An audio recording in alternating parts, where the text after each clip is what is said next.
माता श्री बृहस्पतिवार व्रत कथा। भारतवर्ष में एक प्रतापी और दानी राजा राज्य करता था। वह नित्य गरीबों को और ब्राह्मणों की सहायता करता था। यह बात उसकी रानी को अच्छी नहीं लगती थी। वह न गरीबों को दान देती, न ही भगवान की पूजन करती थी। राजा को भी दान देने से मना किया करती थी। एक दिन राजा शिकार खेलने वन को गए हुए थे तो रानी महल में अकेली थी। उसी समय बृहस्पति देव साधु वेश में राजा के महल में भिक्षा लेने के लिए गए। भिक्षा मांगी तो रानी ने भिक्षा देने से इनकार कर दिया और कहा, हे साधु महाराज, मैं तो दान पुण्य से तंग आ गई हूँ। मेरा पति सारा धन लुटाते रहता है। मेरी इच्छा है कि हमारा धन नष्ट हो जाए और फिर न रहेगा बांस न बजेगी बांसुरी। साधु ने कहा, देवी तुम बड़ी विचित्र हो।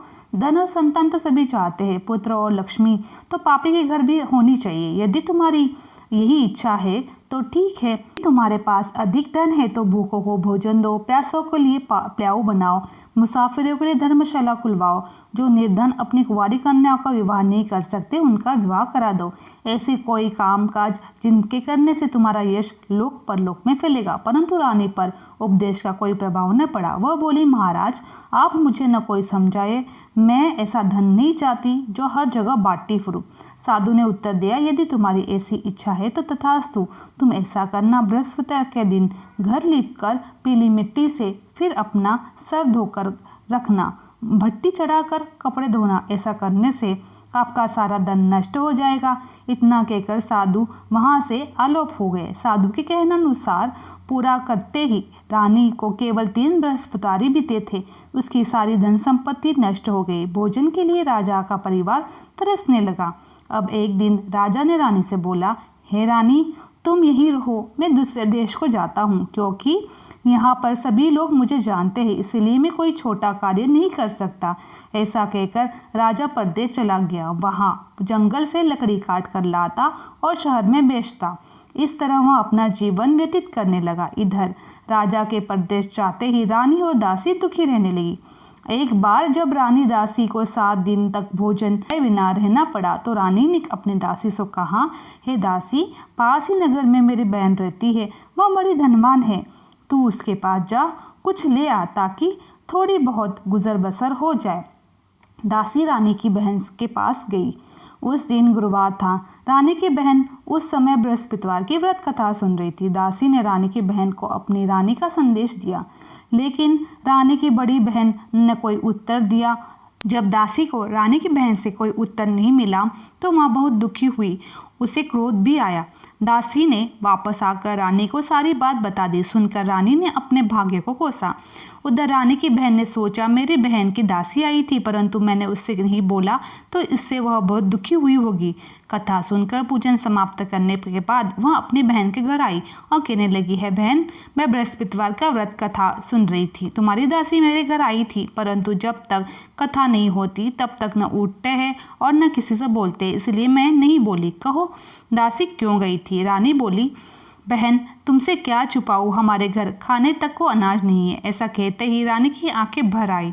उसने दासी समेत पिछले 7 दिनों तक भूखे रहने तक की बात बताई, बहन को विस्तार पूर्वक सुना दी। रानी की बहन बोली, देखो बहन, भगवान बृहस्पति देव सबकी मनोकामनाएं पूर्ण करते हैं। देखो शायद तुम्हारे घर अनाज रखा हो।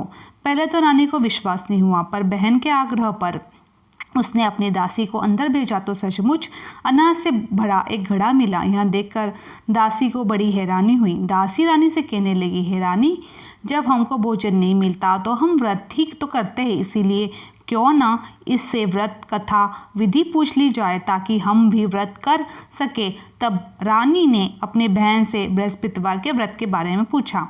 उसकी बहन ने बताया, बृहस्पतिवार के दिन चने की दाल मुनक्का से विष्णु भगवान को केले की जड़ में पूजन करें तथा दीपक जलाए, व्रत की कथा सुने, पीला भोजन ही करे।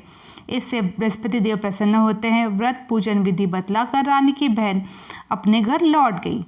7 दिन के बाद जब गुरुवार आया तो रानी और दासी ने व्रत रखा। गुड़ साल में जाकर चना गुड़ लेकर आई, फिर उससे केले की जड़ में तथा विष्णु भगवान का पूजन किया। अब पीला भोजन कहाँ से आए, इस बात को लेकर दोनों बड़ी दुखी हुए, लेकिन उन्होंने व्रत रखा था इसलिए बृहस्पति देव उनसे प्रसन्न थे। इसलिए वे एक साधारण व्यक्ति का रूप धारण कर 2 थालों में सुंदर पीला भोजन दासी को दे गए। भोजन पाकर दासी प्रसन्न हुई और फिर रानी के साथ मिलकर भोजन ग्रहण किया। उसके बाद सभी गुरुवार का व्रत किया और पूजन करने लगे। बृहस्पति भगवान की कृपा से उनके पास फिर धन संपत्ति आ गए, परंतु रानी फिर से पहले की तरह आलस्य करने लगी। तब दासी बोली, देखो रानी, तुम पहले भी इस तरह आलस्य करती थी, तुम्हें धन रखने को कष्ट होता था, इस कारण सभी धन नष्ट हो गया। अब जब भगवान बृहस्पति की कृपा से धन मिला है तो तुम फिर से आलस्य कर रही हो। रानी को समझाते हुए दासी कहती है कि बड़ी मुसीबतों के बाद हमने यह धन पाया है, इसलिए हमें दान पुण्य करना चाहिए, भूखे मनुष्य को भोजन कराना चाहिए, धन को शुभ कार्यों में खर्च करना चाहिए, जिससे तुम्हारा कुल का यश बढ़ेगा, स्वर्ग की प्राप्ति होगी, पितृ प्रसन्न होंगे। दासी की बात मानकर रानी ने अपना धन शुभ कार्यों में खर्च करने लगी, जिससे पूरे नगर में उसका यश फैलने लग गया। एक दिन राजा दुखी होकर जंगल में एक पेड़ के नीचे आसन जमाकर बैठ गया। वह अपनी दशा को याद करके व्याकुल होने लगा। बृहस्पतिवार का दिन था। एकाएक उसने देखा कि निर्जल वन में एक साधु प्रकट हुए। वह साधु के वेश में स्वयं बृहस्पति देवता थे। लकड़हारे के सामने आकर बोले, हे लकड़हारे, इस सुनसान जंगल में तू चिंता मग्न क्यों बैठा है? लकड़हारे ने दोनों हाथ जोड़कर प्रणाम किया। उत्तर दिया, महात्मा जी, आप सब कुछ जानते हैं, मैं क्या कहूँ? यह कहकर रोने लगा। साधु को अपनी आत्मकथा सुनाई। महात्मा जी ने कहा, तुम्हारी स्त्री ने बृहस्पतिवार के दिन बृहस्पति भगवान का निरादर किया था, जिसके कारण रुष्ट होकर तुम्हारी यह दशा हुई है। अब तुम चिंता को दूर करके मेरे कहने पर चलो, तुम्हारे सब कष्ट दूर हो जाएंगे। भगवान पहले से अधिक संपत्ति देंगे। तुम बृहस्पति के दिन कथा किया करो। 2 पैसे के चने मुनक्का लाकर उसका प्रसाद बनाओ। शुद्ध जल से लोटे में शक्कर मिलाकर अमृत तैयार करो। कथा के पश्चात सारे परिवार और सुनने वाले प्रेमियों को अमृत व प्रसाद बांटकर आप भी ग्रहण करो। ऐसा करने से भगवान तुम्हारी सभी मनोकामनाएं पूरी करेंगे।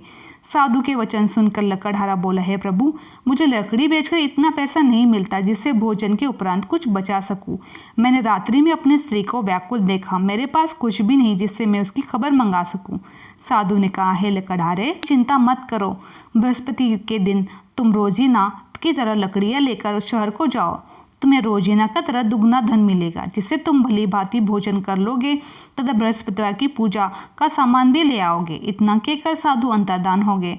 धीरे धीरे समय व्यतीत होने लगा। फिर वही बृहस्पतिवार का दिन आया। लकड़हारा लकड़ी लाकर काट कर शहर में बेचने गया। उसे उस दिन से अधिक पैसा मिला। राजा ने चना गुड़ आदि लाकर गुरुवार का व्रत किया। उस दिन से उसे सभी क्लेश दूर हो गए, परंतु जब दोबारा गुरुवार का दिन आया, बृहस्पतिवार का व्रत करना भूल गया। इस कारण बृहस्पति भगवान नाराज हो गए। उस दिन उस नगर के राजा ने विशाल यज्ञ का आयोजन किया था तथा शहर में यह घोषणा कर दी थी, कोई भी मनुष्य अपने घर में भोजन न बनवाए न आग जलवाए। समस्त जनता मेरे यहाँ भोजन करने आवे। इस आज्ञा को जन मानेगा उसे फांसी की सजा दी जाएगी। इस तरह की घोषणा संपूर्ण नगर में करवा दी गई। राजा की आज्ञानुसार शहर के सभी लोग भोजन करने गए, लेकिन लकड़हारा कुछ देर से पहुंचा, इसलिए राजा उसको अपने साथ घर लेकर आ गया। घर लेकर भोजन करवाने लगा तो रानी की दृष्टि उस खूंटी पर पड़ी जिस पर उसका हार लटका हुआ था। वहाँ पर नहीं दिखाई दिया। रानी ने निश्चय किया कि मेरा हार इस मनुष्य ने चुराया है। उसी समय सिपाही को बुलाकर उसको कारागार में डलवा दिया। जब लकड़हारा कारागार में पड़ गया और बहुत दुखी होकर विचार करने लगा, न जाने कौन से पूर्व जन्म के कर्म से मुझे दुख प्राप्त हुआ है, और उसी साधु को याद करने लगा जो जंगल में मिला था। उसी समय तत्काल बृहस्पति साधु के रूप में प्रकट हुए। उसकी दशा को देखकर कहने लगे, अरे मूर्ख, तूने बृहस्पतिवार की व्रत कथा नहीं की, इसी कारण तुझे दुख प्राप्त हुआ है। अब चिंता मत कर। बृहस्पतिवार के दिन कारागार के दरवाजे पर 4 पैसे पड़े मिलेंगे, उनसे तू बृहस्पति देव की पूजा करना, तेरे सभी कष्ट दूर हो जाएंगे। बृहस्पतिवार के दिन उसे 4 पैसे मिले। लकड़हारा ने कथा कही। उसी रात्रि को बृहस्पति देव ने उस नगर के राजा के स्वप्न में कहा, है राजा, तूने जिस आदमी को कारागार में बंद करवा दिया है वह निर्दोष है, वह राजा है, उसे छोड़ देना। रानी का हार उस कुटी पर लटका है। अगर तू ऐसा नहीं करेगा तो तेरा राज्य नष्ट हो जाएगा। इस तरह रात्रि के सपनों को देखकर राजा प्रातःकाल उठा, खूंटी पर हार देखकर लकड़हारे को बुलाकर क्षमा मांगी तथा लकड़हारे को योग्य सुंदर वस्त्र आभूषण देकर विदा कर दिया। बृहस्पति देव की आज्ञानुसार लकड़हारा अपने नगर को चल दिया। राजा जब अपने नगर के निकट पहुंचा तो उसे बड़ा आश्चर्य हुआ। नगर में पहले से अधिक बाग, तालाब, कुएं तथा बहुत सी धर्मशाला, मंदिर आदि बन गई थी। राजा ने पूछा, यह किसका बाग और धर्मशाला है? तब नगर के सब लोग कहने लगे, यह सब रानी और बांदी का है। तो राजा को आश्चर्य हुआ और गुस्सा भी आया। रानी ने यह खबर सुनी कि राजा आ रहे हैं तो उन्होंने बांदी से कहा, है दासी, देख राजा हमको कितनी बुरी हालत में छोड़ गए थे। हमारी ऐसी हालत देखकर वहां लौट न जाए, इसीलिए तू दरवाजे पर खड़ी हो जा। आज्ञानुसार दासी दरवाजे पर खड़ी हो गई। राजा आए तो उन्हें अपने साथ ले आना। तब राजा ने क्रोध में आके रानी से पूछा, यह धन तुम्हें कैसे प्राप्त हुआ? तब उन्होंने कहा, हमें बृहस्पतिवार के व्रत के प्रभाव से यह धन प्राप्त हुआ है। राजा ने निश्चय किया कि 7 रोज तो सभी पूजन करते हैं, परंतु मैं प्रतिदिन 3 बार कहानी तथा रोज व्रत किया करूंगा। अब हर समय राजा के दुपट्टे में चने की दाल बंधी रहती थी तथा दिन में 3 बार कहानी कहता। एक रोज राजा ने विचार किया, चलो अपनी बहन के यहाँ चले। इस तरह निश्चय कर राजा घोड़े पर सवार हो अपनी बहन के यहाँ चल दिया। मार्ग में उसने देखा कुछ आदमी मुर्दे को लेके जा रहे हैं। उन्हें रोककर राजा कहने लगा, अरे भाइयों, मेरे बृहस्पतिवार की कथा सुन लो। वे बोले, लो, हमारा तो आदमी मरा है और से अपनी कथा की पड़ी है। परंतु कुछ आदमी बोले, चलो कहो, हम तुम्हारी कथा सुनते हैं। राजा ने दान निकाली। जब कथा आदि हुई तो मुर्दा हिलने लग गया और जब कथा समाप्त हो गई तो राम राम कहकर मनुष्य खड़ा हो गया। आगे मार्ग में उसे एक किसान खेत में हल चलाता मिला। राजा ने उसे देखा, उसे बोला, अरे भाई, मेरे बृहस्पतिवार की कथा सुन लो। किसान बोला, जब तक तेरी कथा सुन लूंगा तब तक 4 हरिये जोत लूंगा। जा अपनी कथा किसी और को सुनाना। इस तरह राजा आगे चलने लगा। राजा के हट्टे ही बैल पछाड़ खाकर गिर गए तथा किसान के पेट में बड़ी जोरदार दर्द होने लगा। उसी समय उसकी माँ रोटी लेकर आई। उसने जब यह देखा कि अपने पुत्र की सब हालत पूछी तो बेटे ने सभी हालत अपनी माँ को बताई। बुढ़िया दौड़ी दौड़ी उस घोड़सवार के पास आई और उससे बोली, तेरी कथा सुनूंगी, तू अपनी कथा मेरे खेत में चलकर कहना। राजा ने बुढ़िया के खेत पर जाकर कथा कही, जिससे सुनते ही बैल उठ खड़े हुए तथा किसान का पेट का दर्द भी बंद हो गया। राजा अपनी बहन के घर पहुंचा। बहन ने भाई से खूब मेहमानी की। दूसरे रोज प्रातःकाल राजा जगा तो वह देखा कि सब लोग भोजन कर रहे हैं। राजा ने अपनी बहन से कहा, ऐसा कोई मनुष्य है जिसने भोजन नहीं किया है? मेरी बृहस्पतिवार की कथा सुन ले। बहन बोली, हे भैया, यहाँ देश ऐसा ही है, पहले यहाँ लोग भोजन करते हैं, बाद में अन्य काम करते हैं। अगर कोई पड़ोस में है तो देख आती हूँ। वह ऐसा कहकर देखने चली गई, परंतु उसे कोई ऐसा व्यक्ति नहीं मिला जिससे भोजन न किया हो। अंत वह एक कुम्हार के घर गई जिसका लड़का बीमार था। उसे मालूम हुआ कि उनने 3 रोज से पहले कुछ खाना नहीं खाया है। रानी अपने बहन के भाई की कथा सुनने के लिए कुम्हार से कहा। वह तैयार हो गया।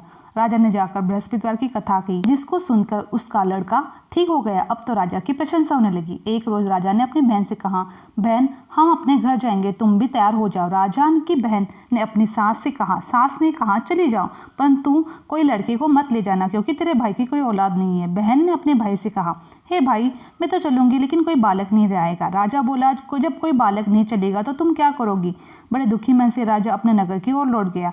राजा ने अपनी रानी से कहा, हम जीरवंशी है, हमारा मुंह देखना का कोई धर्म नहीं है और कुछ भोजन यदि नहीं किया। रानी बोली, है प्रभु, बृहस्पति देव ने हमें सब कुछ दिया है, हमें औलाद अवश्य देगी। उसी रात को बृहस्पति देव ने राजा के सपने में आके कहा, है राजा, उठ, सभी सोच को त्याग दे, तेरी रानी गर्भ से है। राजा को यह बात सुनकर बड़ी खुशी हुई।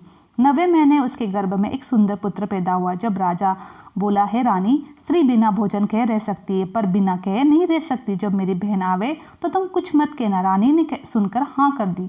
जब राजा की बहन यह शुभ समाचार सुनकर बहुत खुश हुई, बधाई लेकर अपने भाई के यहाँ आई, तब रानी बोली, घोड़ा चढ़कर तो नहीं आई, गधा चढ़ी आई। राजा की बहन बोली, भाभी, मैं इस प्रकार न कहती तो तुम्हें औलाद कैसे मिलती? बृहस्पति देव ऐसे ही है, जैसे जिसके मन में कामना है सभी को पूर्ण करते हैं। जो सद्भावना पूर्वक बृहस्पतिवार का व्रत करता है, कथा सुनता है, उसके सारी मनोकामना बृहस्पति देव पूर्ण करते हैं। बोलो बृहस्पति भगवान की जय। मेरी ये वीडियो आप लोगों को अच्छी लगी तो चैनल को लाइक, शेयर और सब्सक्राइब करना ना भूलें। आप सभी का धन्यवाद।